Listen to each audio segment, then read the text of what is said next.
Good morning, everybody. This is Miss Chesser here to talk to you today about clocks and telling time.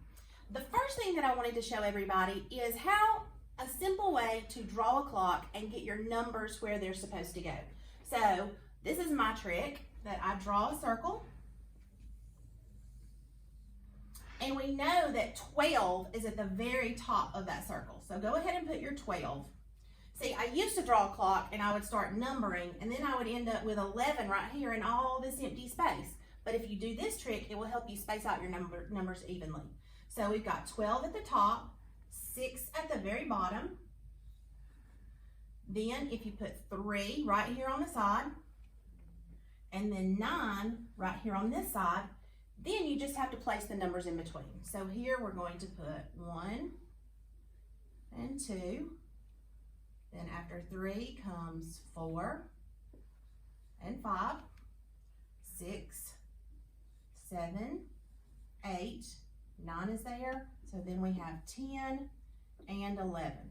Okay, so that's getting the numbers on the clock. Now I want to talk to you about the hands, which is this part of the clock that moves, that indicates our actual time.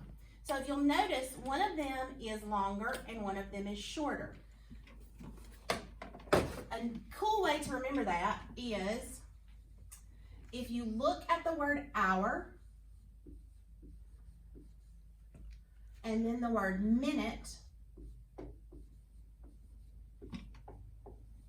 the word hour is shorter than the word minute. So our hour hand is the short one and the minute hand is the long hand. So this short hand points to our hour, and then the long hand tells us how many minutes, okay? So whenever the minute hand is pointing straight up at 12, it is whatever o'clock. So our hour hand is indicating 3, so it would be 3 o'clock, which we would write like this, okay? 3 o'clock. All right, now, I'm going to show you on this clock. If we moved on around, let's say 7:30, okay? If you will notice how the hour hand is between the 7 and the 8, that's because I want you to think of it this way. Let's say that you're 7 years old, but it's really, really close to your next birthday. But are you 8 yet? No, you're still 7. So if we look at our time here, the hour hand is between the 7 and the 8. So it's after 7, but it hasn't gotten to 8 yet, has it? So that's why the hour hand is between the 7 and the 8. And it's about halfway, isn't it? That's because our minute hand has traveled halfway across the clock, or around the clock. And what you can do is you can look at between the 12 and the 6, that would take up half of our clock, wouldn't it?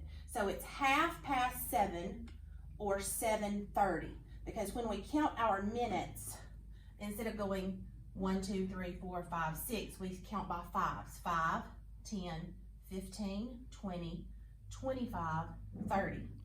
All right, so let's take a look at some times. Okay, if my hour hand is pointing at 9 and my minute hand is straight up, it would be 9 o'clock. Okay, but then let's go on around here. Okay, my hour hand is between the 10 and the 11. Is it 11 o'clock yet? It's not. It's still 10 something.